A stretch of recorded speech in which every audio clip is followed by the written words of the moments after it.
Les élections en Hongrie sous Viktor Orban ne sont pas totalement truquées, mais ne sont pas vraiment équitables non plus. Si les élections sont libres, le problème est que les règles favorisent fortement le pouvoir en place. De quel mécanisme parle-t-on? Tout d'abord, c'est assez cité le contrôle des médias. Le gouvernement d'Orban contrôle ou influence une grande partie des médias. Du coup, les messages pro-gouvernement sont omniprésents et l'opposition a beaucoup moins de visibilité. Cela influence fortement l'opinion publique avant même le vote. Mais ce n'est pas que cela. Les règles électorales ont été également modifiées, c'est ce qu'on appelle le gerrymandering. Les circonscriptions électorales ont en effet été redessinées et le système a été ajusté pour transformer un avantage en vote en encore plus de sièges. Par exemple, en 2022, avec environ 54% des voix, le parti d'Orban avait obtenu une énorme majorité des sièges.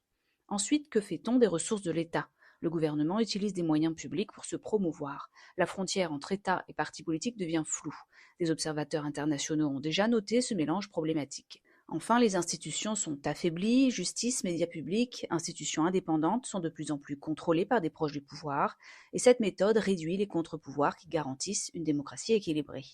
Donc ce n'est pas une dictature classique, les gens votent vraiment, ce n'est pas une démocratie pleinement équitable non plus. C'est un système hybride souvent appelé démocratie illibérale ou autocratie électorale, ce qui fait qu'Orban peut gagner des élections régulièrement, même sans soutien massif, car le système est biaisé en sa faveur.